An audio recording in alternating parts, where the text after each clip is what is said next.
So akkuma isin jedhe qabxii jalqabaa eegaluuf deemna jechuudha. Innis maali? Aspirated t ka jedhamu laaluu deemna jechuudha. Akkuma isin jedhe position amma kun waa'ee positionaati jechuudha. Bakka sagaleen itti uumamtuun kan wal qabatu jechuudha. Accentiin kan wal qabatu miti. Accentiin kan wal qabatu jara kaane jara akka English akka Ingilizoonni akka itti dubbisanii fi Amerikaanonni akka itti dubbisan jedhamee adda baasanii suni. So aspirated tiin tuni akkaataan jechoota amma ilaaluu deemnu kan itti jennu akkami with strong burst of air akkaataa dhukka'insi jechuu qilleensa sanii akka malee strong ta'eedhaan janna jechuudha. Okay?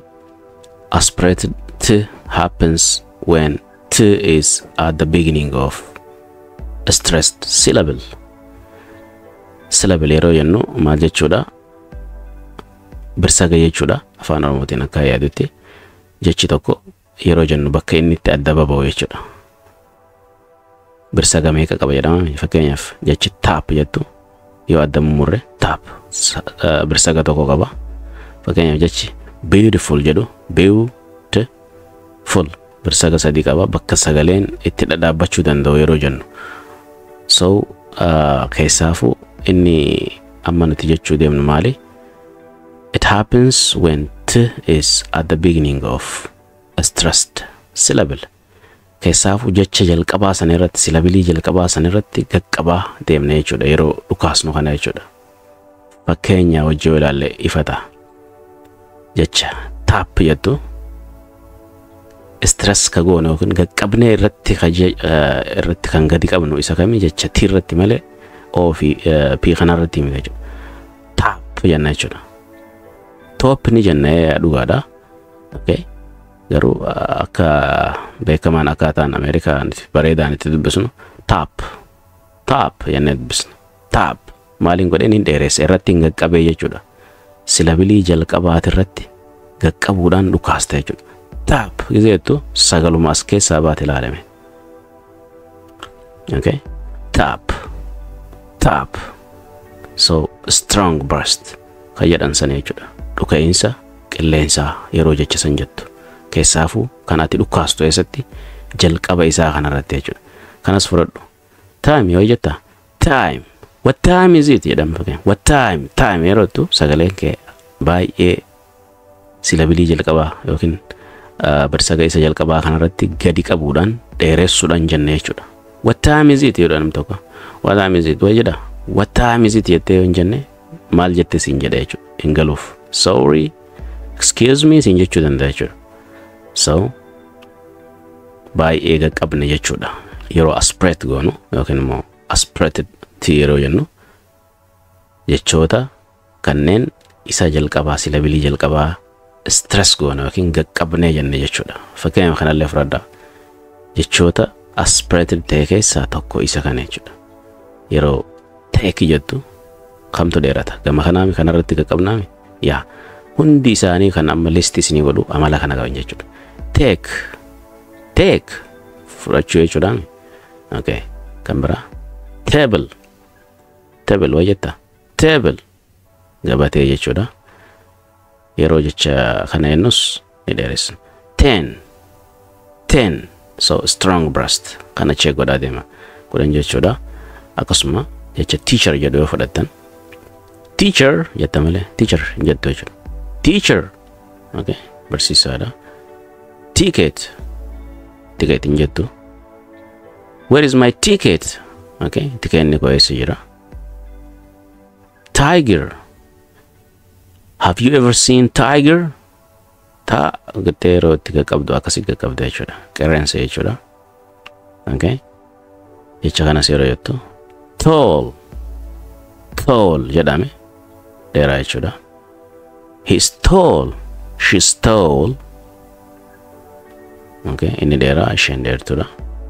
Talk haasa'uu jechuudha. Town magaalaa jechuudha. Okay. Can you talk to me? Where is your town? Town yeroo jettu sagaleen si keessaa baay'ee dhukaadha jechuudha. Wanti ilaalaa jirru kana jechuudha. Towel Can you hand me that towel? Towel is naas kannita. Okay.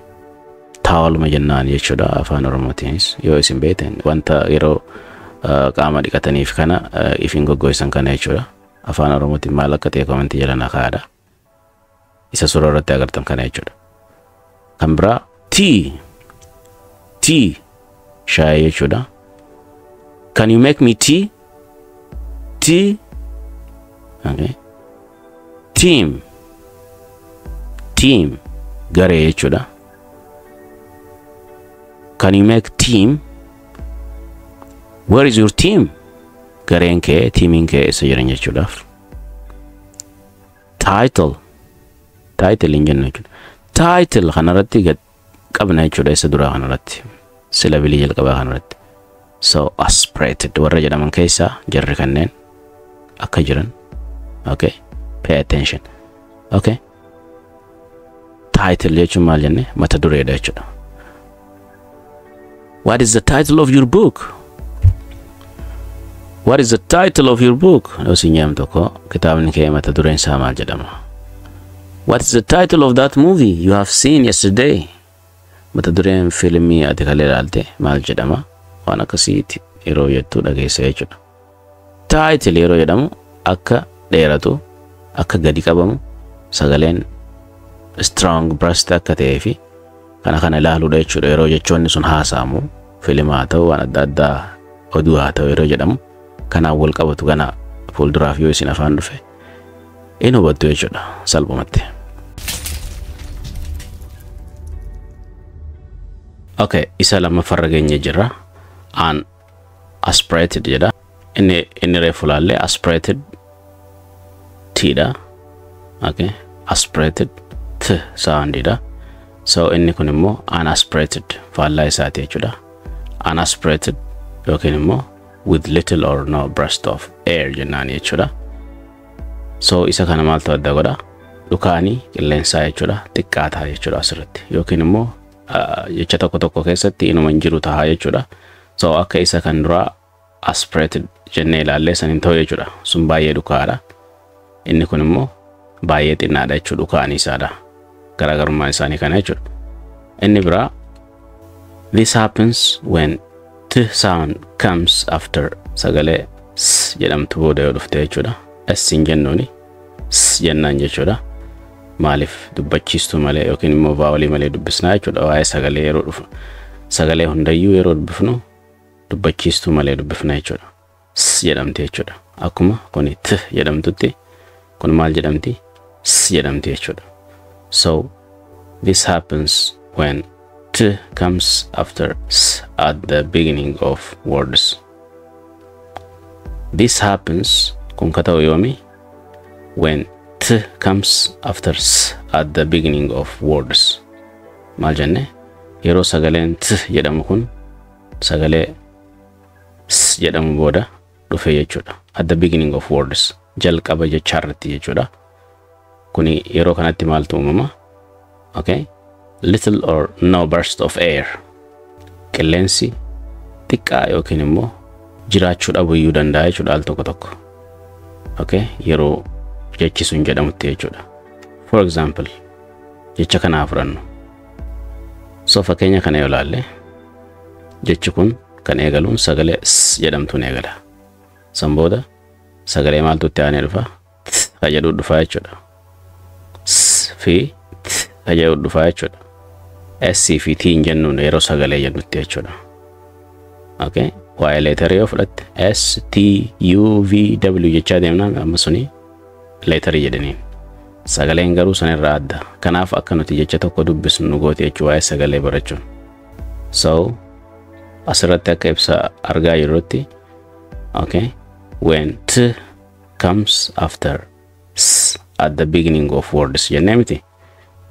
Kana jechuun yeroo jechi tokko eegalu sagalee s jedhamtuun eegalu okay, sagaleen t jedhamtuun itti aantee yoo dhuftu yeroo hundayyuu qilleensi nuti jecha kana yeroo uumnu jennu baay'ee xiqqaadha jechuudha. Akka isa aspirated jennee ilaalle saniin ta'u jechuudha. Inni kun maal jenne? Unaspirated jenneemi. Okay, sagalee yeroo sagalee kana jennutti hafuurri nuti baasnu baay'ee xiqqaadha jechuudha. Humna guddaa nu baasisu hin dhukka'u jechuudha baay'ee. So jechuun akkanaa kun muraasaatu jira jechuudha. Wanta ammaan tanatti qabannee fixuu dandeenyu irraa jechuudha. So jechi inni jalqaba isa stop jedhu kana jechuudha. Stop yeroo jettu dhukaa guddaan qabu jechuudha. Inuma dhukaa yookiin immoo dhukaan isaa baay'ee xiqqaadha. Stop jedhame. Stop is ni jedhama. Amerikaanonni stop waan jedhuuf stop itti waan irra bareedaa ta'a jechuudha. Stop yeroo jennu hiikni isaa dhaabuu jechuudha. Fakkeenyaaf maal jechuu dandeenya? Achumaanuu fakkeenya tokko sirraa ijaarrachuu haa barannu. Okay? Fakkeenya stop talking yoo siin jedhamu tokko haasa'uu dhaabii siin jechuu jira jechuudha. Yookiin immoo fiiguu jiraatte stop running, stop crying yoo boo'uu jiraatte boo'icha dhaabii jechuudha. Okay? Stop it dhaabii yookiin wanti jirtu dhiisii. Okay? Yoo konkolaataan deemaa jiraatte stop the car konkolaataa san dhaabii jechuu dandeessa jechuudha. Jechi inni lammataa kan unaspirated ta'e jechuudha. Kan sagalee s jedhamtuun eegalee tiin itti aanee sagaleen t jedhamtu itti aanee dhufu jechuudha. So jecha kanaa jechuudha. Maal jedha? Stand. Akkaataan itti jennu hunda isaatu tokko ilaalame. Stop, stand, okay? Maal jechuudha hiikni isaati? Dhaabbachuu jechuudha. Maal fa'aa jechuu dandeenya mee jecha kanarra dhaabbanne? Okay? Stand up yoo siin jedhama jechuudha. Ka'ii dhaabbadhu jechuudha. Dhaabbadhu jechuudha. Yeah. Kan biraa stand here yoo siin jedhano. Stand here. As dhaabbadhu siin jechuu jira. Here jechuun asii mira ni beektanii. Okay? Don't stand here yoo siin jedhu akkuma faallaa saniitiin. Don't stand here yoo siin jedhan as hin dhaabbatin. Okay? Stand there. Achi dhaabbadhu siin jechuu jiran jechuudha. Okay? Yoo nama tokko dhaabbachuutti nama dhaabbatu hin dandeenye tokkoon namni ka'ii dhaabbadhu jeen no inni dhaabbatu hin danda'u jechuu barbaadde maal taani? He can't stand. He can't stand. Stand. Okay?